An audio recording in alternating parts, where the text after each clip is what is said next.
हाँ जी, तो स्टूडेंट्स ये आ गया हमारे पास पीडी कंपेंसेटर डिज़ाइन, यानी कि हम इसमें पीडी प्रोपोर्शनल डिफरेंशिएटर कंट्रोलर को डिज़ाइन करेंगे। देखिए वो कह रहा है कंसीडर द कंट्रोल सिस्टम जो आपको दिया गया है उसको कंसीडर कीजिए इन फिगर। देखिए बच्चों, ये हमारे पास एक प्लांट है, मतलब कोई मशीन है जिसको हमने इस कंट्रोलर की मदद से क्या करना है, कंट्रोल करना है। तो इसमें जो GCFS है वो एक पीडी कंपेंसेटर है। इससे हमें इतना पता चल गया, GCFS हमने जो फाइंड आउट करना है, आपको याद होगा हमने इसकी इक्वेशन फाइंड आउट की थी। जो बच्चों आपको याद होगा, GCFS में दो चीज़ें आ जाती हैं। जब PD की बात की गई है, इसका मतलब एक प्रोपोर्शनल कांस्टेंट आ जाएगा जो कि KP से मेंशन किया जाता है, और दूसरा इसमें आ जाएगा D यानी कि डिफरेंशिएटर का कांस्टेंट जो कि KD से मेंशन किया जाता है, और साथ में एक S भी होता है। तो ये इसकी मेन इक्वेशन है इसके गेन की, ठीक है। ये हमने फाइंड आउट करना है KP और KD। तो काफ़ी इजी है बच्चों। इसमें देखो हमें डैम्पिंग रेशियो और टाइम कांस्टेंट गिवन होता है। अब बच्चे यहाँ पे ना मार्क खा जाते हैं, वो कहते हैं सर टाइम कांस्टेंट से आप कैसे मतलब हेल्प ले सकते हो, मतलब आप बगैर रूट लोकस को ड्रा किए ये काम कैसे कर सकते हैं। तो मैं आपको एक चीज़ याद दिलाता चलूँ, आपको याद होगा हमने ENA में ये चीज़ स्टडी की हुई है, K1E की पावर आपको याद होगा। इस तरह से हमारे पास जब कुछ आया करता था -AT ऐसे कुछ होता था, तो हमें याद होगा कि वो जो A होता था उसको हम कहते थे कि ये जो A है उसका फार्मूला हम इस तरह से लिखते थे, टा इज इक्वल टू 1/A, याद है ना। तो ये जो A होता है बच्चों, यही हाँ ये टाइम डोमेन में था। आपको याद होगा जब आप मतलब कि मैंने आपको चैप्टर 4 में ये इक्वेशन स्टडी करवाई थी कि S इज इक्वल टू होता है असल में -A प्लस -BJ। तो A किसकी जगह आ रहा है, यहाँ पे सिग्मा की जगह आ रहा है, यानी कि A सिग्मा के बराबर है, यानी कि टाया बराबर हो सकता है 1/सिग्मा के। और सिग्मा किसके बराबर होता है, सिग्मा बराबर होता है बच्चों हमारे पास जीटा ओमेगा के। तो प्रोडक्ट ऑफ जीटा ओमेगा, ये चीज़, ये मैं आपको असल चीज़ समझाना चाह रहा हूँ, यानी कि आप 1 बाय 1 इनकी मदद से ये चीज़ें मालूम कर सकते हैं। देखिए जीटा आपको ऑलरेडी मालूम है, आप यहाँ पे जीटा यहाँ पे अगर ये फार्मूला लगाएं, टा इज इक्वल टू 1/जीटा ओमेगा, डायरेक्ट आपको पता चल गया क्यों ऐसे आता है। मैंने आपको बता दिया क्योंकि टा बराबर होता है 1/सिग्मा के, ठीक है। ओमेगा को ओमेगा n लिखना है आपने, नेचुरल फ्रिक्वेंसी। तो यहाँ से आप फार्मूला बनाएंगे नेचुरल फ्रिक्वेंसी का, omega n is equal to 1/जीटा। जीटा की कितनी वैल्यू है बच्चों, 0.707। और देखो ओमेगा n उधर गया और टा इधर आ गया, तो यानी ये आ गया 0.707 इंटू 0.5, ठीक है, विच इज इक्वल टू, आप इसको कैलकुलेट करते हैं अपने कैलकुलेटर पे, 0.5 मल्टीप्लाई बाय 0.707। तो ये बच्चों मेरे पास वैल्यू आ रही है अपने पास ओमेगा n की 2.83 सॉरी, क्योंकि वो राउंड ऑफ करते हैं इतनी हो जाती है, रेडियन पर सेकंड। ठीक हो गया जी। तो ज़रा गौर करें, हमें टाइम कांस्टेंट से ये तो मिल गया, लेकिन अभी तक हमारा वो चीज़ क्लियर नहीं हुआ कि टाइम कांस्टेंट की मदद से यहाँ पे ओमेगा तो फाइंड आउट हो सकता है, बट हम वो कैसे फाइंड आउट कर सकते हैं, जो मेन चीज़ है हमारी, लाइक दिस मैं कह रहा हूँ, हम S को कैसे फाइंड आउट कर सकते हैं। आपको याद होगा S की बच्चों जो मेजर फॉर्म होती है वो ये होती है, S यानी कि रूट की, S is equal to -sigma D plus minus होता है, लेकिन हम एक ले रहे हैं, यानी कि रूट हमने बस एक लेना है जो पॉजिटिव में होता है। आपको याद है ये चीज़ हमने रूल में पढ़ी हुई है, प्लस J ओमेगा D। तो मुझे ओमेगा D फाइंड आउट करना है, सिग्मा D फाइंड आउट करना है। सिग्मा D का तो मैंने आपको फार्मूला बता दिया क्या होता है, zeta omega n। Zeta omega n करके देख लो कितना बनता है, क्योंकि ये तो 1 पे डिवाइड हो गया था ना, 0.707 मल्टीप्लाई करके देख लो 0.5।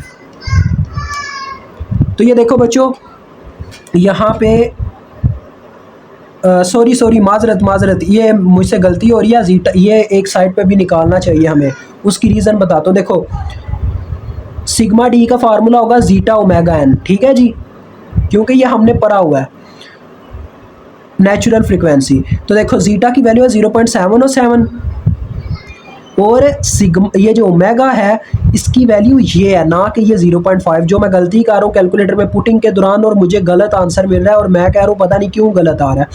तो सिग्मा D की वैल्यू यहाँ पे हमें पता चल जाएगी, इसको मल्टीप्लाई देना है हमने 2.83 से, तो ये बच्चों 2 आ जाता है, अप्रॉक्सीमेटली इसको 2 ही कहा जाएगा। उसकी रीज़न देखें, ये आ रहा है 2.00081, तो इसको अप्रॉक्सीमेटली 2 ही कह दिया जाए तो ठीक है। सिग्मा हमें फाइंड आउट हो गया। अब J में ओमेगा D को कैसे कैलकुलेट करें, ओमेगा D का भी आपको फार्मूला याद होगा। ओमेगा D का फार्मूला बच्चों आपको याद होगा, मैंने याद करवाया था, omega n under root of 1 - zeta square. और मैंने बच्चों उस वक्त आपको कहा था कि कई बच्चों के उस्ताद कहते हैं हम उनको यानी कि ये फार्मूला दे देंगे, ये चौथे चैप्टर के सारे बेसिक फार्मूलाज हैं, तो अगर वो पेपर में देते भी है ना तो यार कोई ना कोई ऐसा वक्त लाजमी आता है जिसमें आपको उन फार्मूलाज की ज़रूरत होती है, तो जो फार्मूलाज मैं कह दूँ ना कि आपने याद करने हैं वो याद लाजमी किया करें, ठीक है, क्योंकि वो आपकी लाइफ में जब भी आप कैलकुलेशंस में जाएंगे आपको वो काम आएंगे, अदरवाइज़ आप उनको फिर से रिसर्च में जाओगे उनके लिए। तो देखो 2.83 इसकी वैल्यू है और अंडर रूट में मेरे पास आ गया 1 माइनस जीटा का स्केयर, जीटा मेरे पास कितना है जी 0.7 और 7 का स्केयर। तो बच्चों इसको भी मैंने हल करके देखा है, ये भी अप्रॉक्सीमेटली 2 ही आ जाता है, ठीक है जी, ये भी 2 ही आ जाता है। अब हम उस फॉर्म में अगर इसको पुट करते हैं तो देखो माइनस सिग्मा डी की वैल्यू जो कि 2 है प्लस जे साथ में ओमेगा डी की वैल्यू जो कि खुद 2 ही है, तो ये आपके पास एस आ गया, ठीक है। अब अगर इसको मैं बच्चों ड्रा करना चाहूँ, क्योंकि मुझे अब उनके ना जो के डी है, के डी को मालूम करने के लिए मुझे यहाँ पे लेंथ चाहिए होंगी हर पोल हर ज़ीरो से अपने मेन फोकल पॉइंट की, ठीक है, चेक कीजिएगा। तो ये मैं ड्रा कर रहा हूँ, सिर्फ बच्चों आप सबको समझाने के लिए इतनी मेहनत की जाती है और मुझे कोई इतना कह लें इसमें मुश्किल नहीं है काम मेरे लिए, मैं एक दफ़ा ही शक्ल बना के सारा क्वेश्चन हल कर सकता हूँ। ये देखें, ये मैंने ले लिया जे ओमेगा की लाइन, ठीक है, इसमें हम अपनी वैल्यू यहाँ पे रखते हैं माइनस टू जे, ये 1 जे, ठीक है, इसका मतलब हमने 1 का फ़र्क डालना शुरू किया है, तो इस साइड पे भी ऐसे ही कर लो 1 का फ़र्क डालो, यानी कि -1 -2, क्योंकि बच्चों ये माइनस एक्स एक्सिस है, एक्स प्राइम का एक्सिस है, -2 -3 -4 -5 हमारी ये वैल्यू हाँ -5 तक जाएगी। देखो बच्चों सबसे पहले आपने लोकेट करना है आपके कितने ज़ीरोज़ हैं, कितने पोल्स हैं आपके ट्रांसफ़र फंक्शन के अंदर। तो देखो ये आपको ट्रांसफ़र फंक्शन गिवन है 1/s × s + 2s + 5, ठीक है, ये आपको गिवन है। यहाँ से आपने ज़रा देखना है पोल कहाँ कहाँ पे लोकेट करता है। ज़ीरो तो बच्चों इसमें एग्जिस्ट ही नहीं करता, क्योंकि ऊपर इसके कोई s की ऐसी कोई वैल्यू हम पुट करके इसको आंसर ज़ीरो नहीं ला सकते, इस मतलब कि ये जो आपको दिया गया हुआ यार ये गेन है जो भी है, ठीक है, क्योंकि मेरा ये सिर फटा जा रहा है इसको देख के, डैट्स वाई यार ज़रा इग्नोर करो मेरे गुस्से को, ठीक है। तो देखो मैं जो कहना चाह रहा हूँ, मैं ये कहना चाह रहा हूँ कि सबसे पहले तो हम ये S वाला पॉइंट लोकेट करेंगे ना जहाँ पे हमारा ये बना है। कहाँ पे बना बच्चों -2, यानी कि अगर x की वैल्यू चेक की जाए तो वो -2 है, ये -2 बनता है, और y के लिहाज से चेक किया जाए तो J2, यानी ये पॉइंट आता है यहाँ पे, ये हमारा S लोकेट हो गया, ठीक है बच्चों, आप इसको S1 भी कह सकते हैं, ये S1 लोकेट हो गया। अब हमने सब पोल्स देखने हैं अपने। देखो बच्चों इसका जो पोल बनता है यानी s की कोई ऐसी वैल्यू जो पुट करने से आंसर इन्फिनिटी आ रहा हो। देखो अगर मैं इसकी जगह 0 पुट कर देता हूँ तो यहाँ पे 0 पुट हुआ, 0 मल्टीप्लाई बाय समथिंग ये 0 हो जाएगा, 1 डिवाइडेड बाय 0 इन्फिनिटी, यानी s की वैल्यू जब 0 होती है तब भी हमें इन्फिनिटी मिलता है। तो ये पोल की एक ऐसी वैल्यू होगी जहाँ पे इन्फिनिटी मिल रहा है 0 पे, और एक जब मैं -2 पुट करूँगा इसकी वैल्यू तब मुझे 0 मिलेगा बटे में जिससे इन्फिनिटी आ जाएगा, और एक है -5, यानी 3 पोल्स हैं हमारे इस केस में, एक 0 पे, एक -2 पे, एक -5 पे। तो देखो इनको लोकेट करने का तरीका क्या होता है, ऐसे क्रॉस लगाते होते हैं, आपको पता हो याद हो, ये क्रॉस लगा दिया मैंने, ये क्रॉस लगा दिया मैंने। अब इन सब को आपने इसके साथ अटैच कर देना है, ये देखें ये मैं अटैच कर रहा हूँ। और बच्चों ये आपको ये वाली लाइन खींचने की ज़रूरत नहीं है, ये ऑलरेडी वैसे ही खींची जाएगी, क्योंकि ये कह लें बाय डिफ़ॉल्ट या बाय लक कह लो, हमारी एक ऐसी लाइन की हमें कैलकुलेशन मिल गई है जो ऑलरेडी हमने मालूम कर रखी हुई है। तो देखो बच्चों मैं आपको यहाँ पे बताता हूँ क्या मेरा कहने का मतलब है। अब देखें मेरे पास यहाँ पे अभी टोटल कितनी लेंथ हुई है, 3, L1 L2 L3। मुझे यहाँ पे दिखाया जा रहा है L2 बच्चों मुझे ऑलरेडी पता, देखें ये एक स्ट्रेट लाइन आ गई है मेरी L2 जो कि 2 के बराबर है। तो आपके पास जो L2 है आपकी वो लेंथ है 2। अब बाकी की लेंथ्स आपने मालूम करनी है, L1 मालूम करनी है। L1 की अगर बच्चों मैं ट्रायंगल देखता हूँ तो वो कैसे आपको दिखाई दे रही है, ज़रा देखें आपने यहाँ पे ना, क्योंकि यहाँ पे 90 डिग्री का एक एंगल बन जाता होता है, मैंने आपको ये प्रीवियस वीडियो में बता दिया हुआ है। ये 90 डिग्री का देखिए एंगल बना रहा है L2, ये बिल्कुल स्ट्रेट लाइन ऐसे सीधी अपवर्ड जा रही है, ये 90 डिग्री का एंगल है। आप अपनी ये D से चेक भी कर सकते हैं, ये देखें ये एग्जैक्ट देखो मैं ऐसे रखता हूँ और इसको ऐसे देखता हूँ तो ये बिल्कुल एग्जैक्ट 90 डिग्री का एंगल है। तो जब ऐसा हो कि किसी ट्रायंगल में, यानी कोई भी ट्रायंगल है यानी जिसके अंदर 3 साइडें हैं, उसके अंदर एक 90 डिग्री का एंगल आ जाए, वो तो राइट एंगल ट्रायंगल होती है जिसके ऊपर फिसागोरस थ्योरम लगाया जा सकता है। तो लिहाजा देखो इसी का मैं इस्तेमाल करते हुए आपको ट्रायंगल्स बता देता हूँ। ये देखें L2 वाली साइड मैंने ये ले ली, कितनी इसकी लेंथ है L2 बच्चों, ये हमारी 2J है। 2J आपने J को इग्नोर करना, सिर्फ 2 लिख देना, ठीक है। और ये नीचे वाली लेंथ कितनी बनती है इस जीरो से लेकर, यानी इस पोल के लिए मैं कर रहा हूँ, ये वाले पोल के लिए, तो ये 0 से लेके -2 तक गया, यानी ये भी 2 ही है। आपने माइनस को इग्नोर करना, आपने बस देखना कितने कितने लम्हे की कितना कितना डिस्टेंस कवर हो रहा है। Distance is a magnitude not direction. तो ये बच्चों हमने मालूम करना है L1। देखें सारी मैंने डायग्राम आप लोगों के लिए साइड पे रख दिया है। अब L3 के लिए भी ऐसी ही डायग्राम ड्रा करता हूँ। देखो ये सेंटर वाली लाइन आपने नहीं छोड़नी जो 90 डिग्री वाली है, L2 वाली, वो आपके लिए 2 ही रहेगी, यानी उसकी वो जो मतलब के लेंथ है वो फिक्स रहेगी। अब मैं L3 मालूम करना चाहता हूँ, तो ये देखो ये L3 की लाइन आ गई। अब मुझे ये नहीं पता इसकी ये जो बच्चों बेस है हॉरिजॉन्टल, ये वाला डिस्टेंस है ये कितना। देखें हमने ये -2 से लेके -5 तक रखा हुआ है, यहीं तक है ना, -2 से -5। तो बच्चों ये कितना बनता है, देखो -2 से -3 1 हो गया, -3 से -4 2 हो गया, -4 से -5 3 हो गया, यानी ये 3 मीटर का डिस्टेंस बनता है। अदरवाइज आप ऐसे भी चेक कर सकते हो, 5 में से देखो बच्चों आप इस तरह से कर लो, 5 में से माइनस कर दो जितने आपका प्रीवियस में था उस पॉइंट को, तो आपको पता चल जाएगा आपकी कितनी लेंथ है। देखिए 3 आती है, तो इसका मतलब ये 3 है। अब आप इनके ऊपर यार वो लगा सकते हो इजीली बच्चों, क्या नाम है अपने फिसागोरस के थ्योरम मैग्नीट्यूड्स निकालने के। देखो पहले नंबर पे मैं निकालता हूँ L1 को, उसका फार्मूला होगा √ स्केयर ऑफ दीज वैल्यूज़, ये जो बाकी दो हैं, तो ये आ जाएगा 2 का स्केयर प्लस 2 का स्केयर, तो ये कितना आ जाएगा, ये आ जाएगा √8। ठीक है, L1 मिल गई। L3 की जब बात करते हैं तो उसके अंदर मतलब उसके केस में क्या होगा, देखो पहले नंबर पे मेरे पास ये 3 है, ये 2 है, तो ये आ जाएगा 3 का स्केयर प्लस 2 का स्केयर, यानी A का स्केयर प्लस B का स्केयर। क्योंकि बच्चों बेस प्लस परपेंडिकुलर का स्केयर √, ये फिसागोरस का थ्योरम होता है हाइपोटेनियस निकालने के लिए। तो 3 का स्केयर प्लस 2 का स्केयर, तो ये कितना आ जाएगा, देखो 3 बार 9 और ये 4 √13 आ जाएगा। ये √13 आ गया आपके पास। अब बच्चों एक पॉइंट है जिसको आपने खुद यहाँ पे फाइंड आउट करना होता है और उसको खुद लोकेट करना होता है। अब मैं आपको बताता हूँ, यहाँ पे बच्चे बात करते हैं फेज़ लीड और फेज़ लैग के सिस्टम की।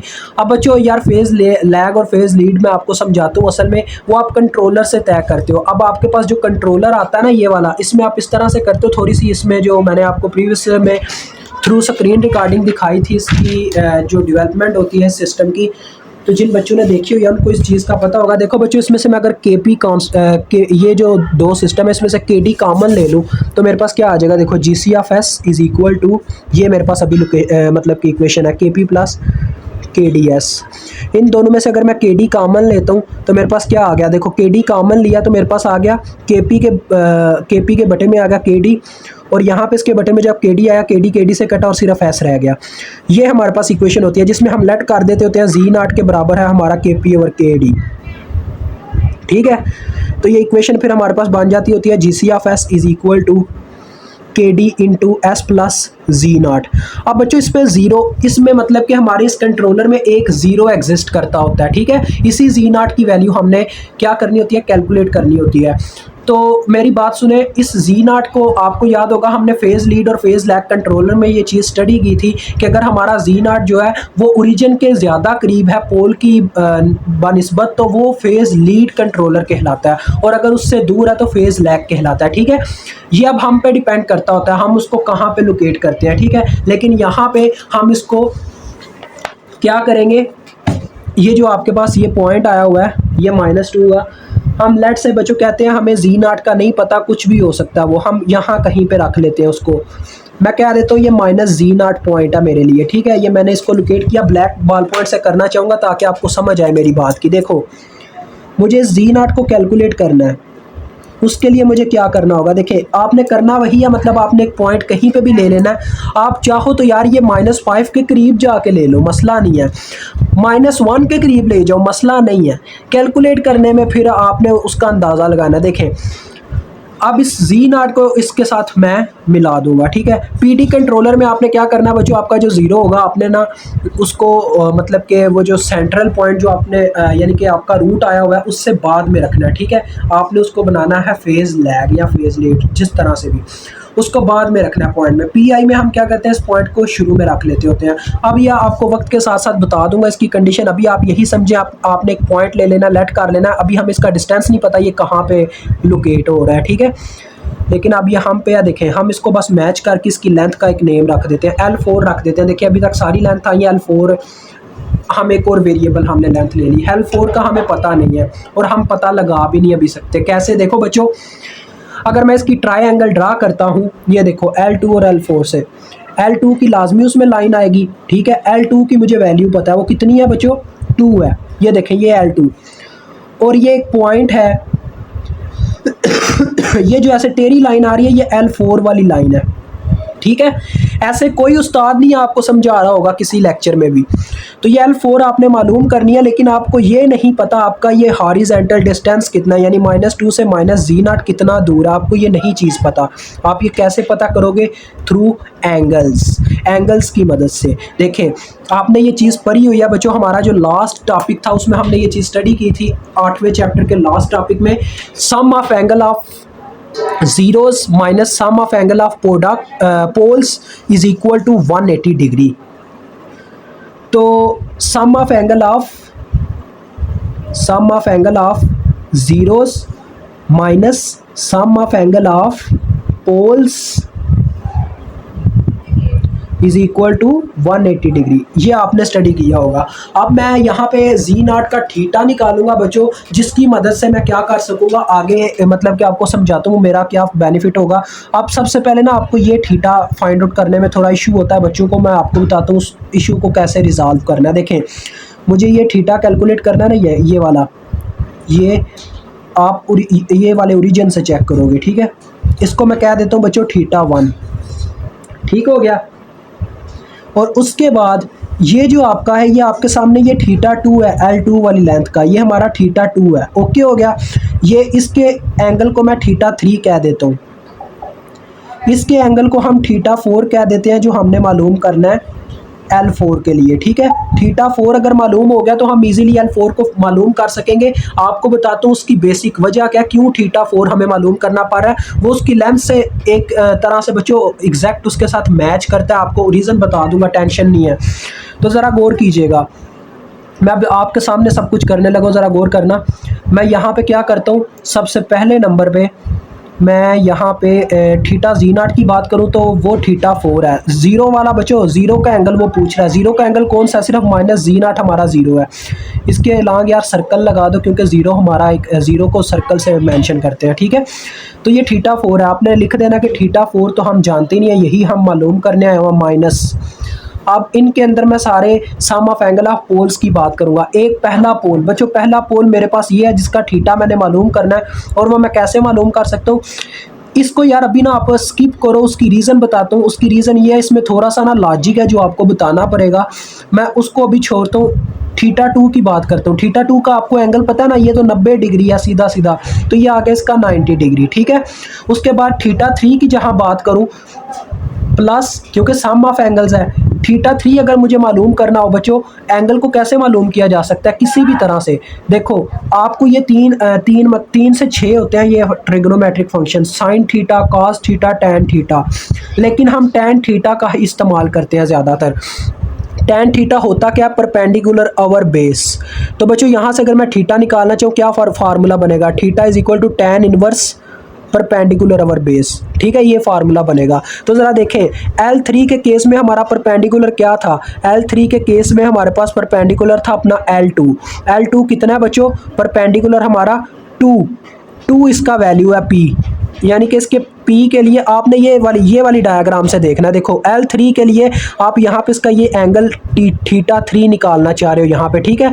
इसके लिए आपने निकाला, L1 के केस में भी आपने अपना निकालना है एंगल, वो यहाँ पे है θ1, ये आपने निकालना है। और L4 के केस में आपने θ4 निकालना है, वो आप एग्जैक्ट वैसे ही इस लॉ के अकॉर्डिंग निकालोगे।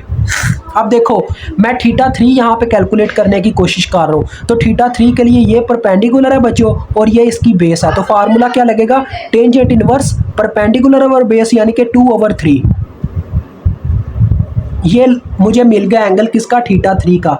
थीटा 3 हो गया बच्चों, थीटा 1 रह गया, थीटा 2 भी हो गया। थीटा 1 अब मैं आपको बताता हूँ क्या केस है बच्चों। थीटा 1 वैसे ही मालूम होगा, यानी उसकी डायग्राम में से ये tan इनवर्स की ही प्रॉपर्टी लगेगी, लेकिन ये जो थीटा 1 है ना, ये इसमें आ जाता होता है। असल मेन जो कंसेप्ट है वो ये कि बच्चों ये क्वाड्रेंट 1 से इधर मूव किया गया होता है।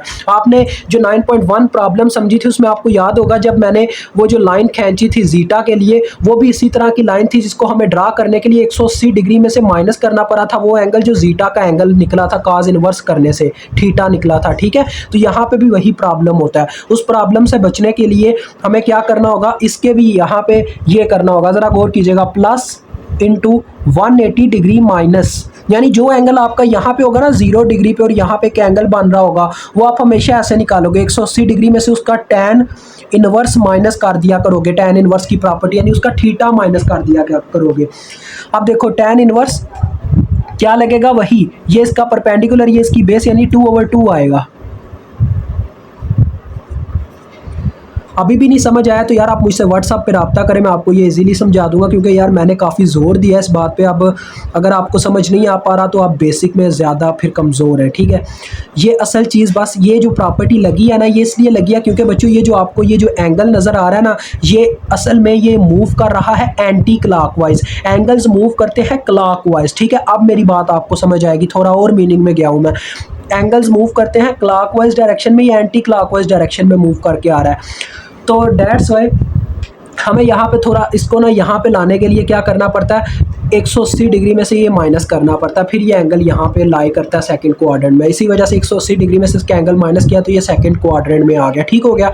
अब ये यहाँ पे देखो तीनों एंगल कवर हो गए, पोल्स के सब का सम आ गया, ठीक है, और इज इक्वल टू 180 डिग्री आ गया। आपने फाइंड आउट करना है थीटा 4 को, यानी कि 0 के एंगल को, तो थीटा 4 इधर ही रह गया। 180 डिग्री में से ये सारे आप माइनस करोगे। देखो बच्चों आपको बताता हूँ, काफ़ी सिंपल है ये, ज़रा देखिएगा। 90 डिग्री यहाँ से लगा लो, ठीक है, ये ऑप्शन से, प्लस tan इनवर्स 2/3, ठीक है, एक ये आपका एंगल था, प्लस 180 डिग्री में से माइनस हो रहा है आपका 45 डिग्री, ये 45 डिग्री आ जाएगा, मुझे पहले ही पता है इसका 45 डिग्री, तो ये मुझे दे रहा है 258.69 डिग्री। तो देखो तो बच्चों मेरे पास क्या आ रहा है, 180 डिग्री, यहाँ पे देखो माइनस था इन सब के साथ, तो ये इधर आके प्लस हो जाएंगे। तो मेरे पास देखो प्लस इन सब को जब मैंने कैलकुलेट किया तो 90 डिग्री में जब मैंने जमा किया है tan इनवर्स 2/3 और प्लस उसमें किया है 180 माइनस 45, तो ये मुझे मिला था इतना, देखो 258.69। जब ये इधर आके इसमें जमा होता है बच्चों, देखो 258 क्योंकि उधर माइनस से 258.69 था, जब इधर आया तो प्लस हो गया, ठीक है। जब हम इसको इसमें जमा करते हैं 180 में जमा करते हैं तो ये मुझे आंसर में दिखा रहा है 438.69 डिग्री। यही चीज़ है जहाँ पे बच्चे मार खाते हैं। क्यों? क्योंकि देखो यार आपको पता है 360 डिग्री के बाद एक नया साइकिल स्टार्ट हो जाता है। उस 360 डिग्री के बाद हम ये नहीं कहते कि 438 डिग्री है, लिख सकते हो आप, यानी इसका ये मतलब है एक चक्कर मुकम्मल होने के बाद अगला एंगल, ठीक है। आपने पता है क्या करना है, उससे बेटर यही तरीका कार है, इसमें से आप 360 डिग्री माइनस कर दो, 360 डिग्री माइनस करोगे फिर सेटल रहोगे, ठीक है।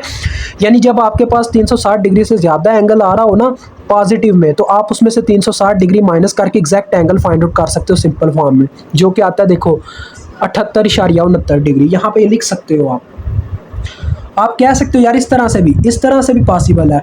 आप उसको कहो पहले जो आंसर आया ना उसको बोलो ये आंसर आ रहा है मेरे पास, ठीक है, 438.69 डिग्री। फिर आप उसको बोलो कि ये अप्रॉक्सीमेटली इक्वल हो जाता है, यानी कि जब इसमें से हम माइनस करते हैं 360 डिग्री को तो ये हमारे पास 78 होता है, ठीक है, 78.69 डिग्री। ये एक लॉ है यार, इस लॉ को आपको समझना पड़ेगा। मैथमेटिक्स के अंदर कई ज़्यादा हद से ज़्यादा लॉज देखे जाते हैं। तो ये थीटा 4 यानी कि आपको थीटा आपका कौन सा मिला, थीटा Z0, जीरो का एंगल मिल गया। अब मैं आपको बताता हूँ जीरो का एंगल कैसे हमारे काम आएगा इस L4 को कैलकुलेट करने में। देखें, मुझे अभी L4 कैलकुलेट नहीं करनी, अभी मुझे ये डिस्टेंस कैलकुलेट करना है जिसको मैं x के साथ डोनेट करूंगा। ठीक है, ये x के साथ मैंने इसको तरजीह दी है।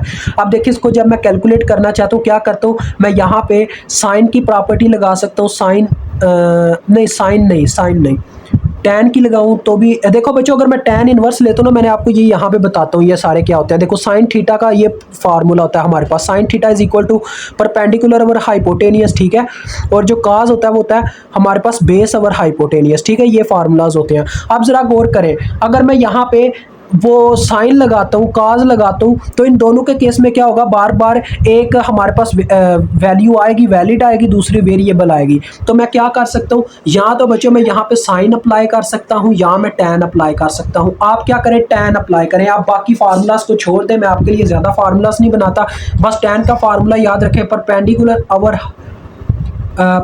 अवर बेस। ठीक है, ये फार्मूला टैन का। तो देखो, मैं टैन θ4 यानी कि इस θ4 के ऊपर टैन अप्लाई करते हो तो क्या फार्मूला लगेगा, परपेंडिकुलर अवर बेस।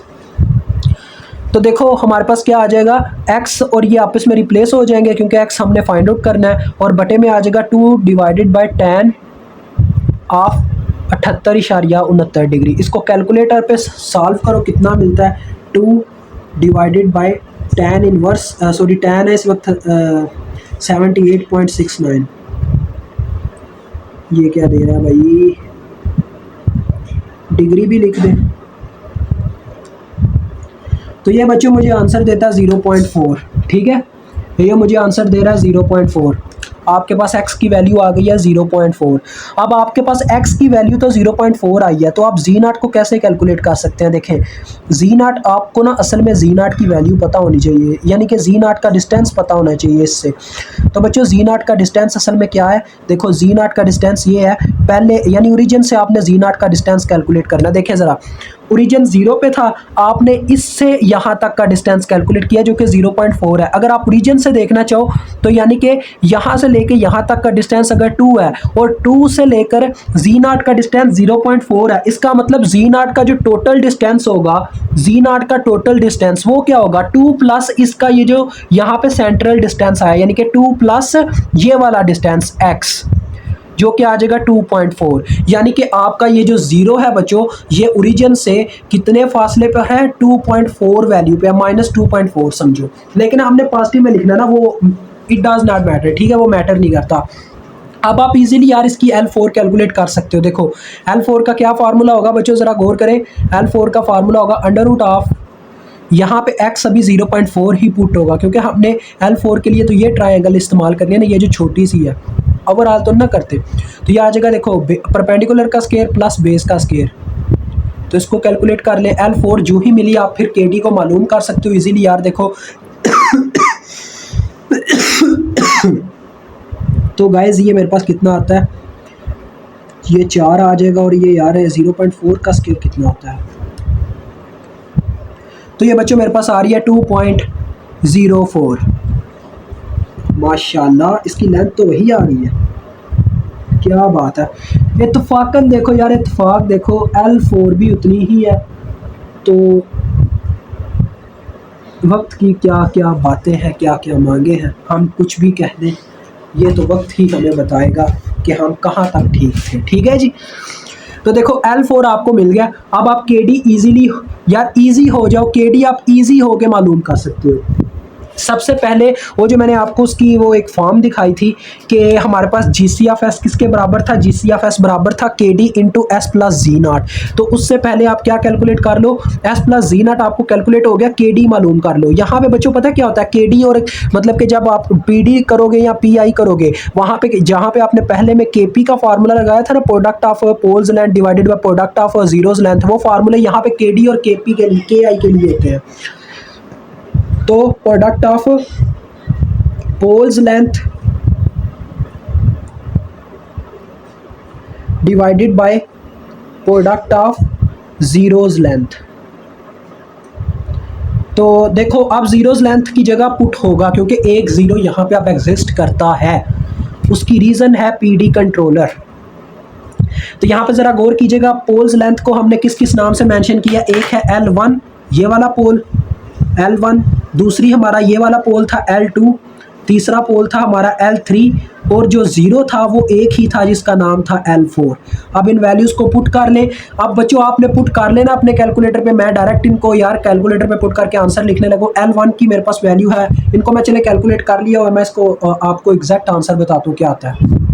तो बच्चों ये मेरे पास आ रहा है 9.99 यानी कि अप्रॉक्सीमेटली 10 ही आता है ये।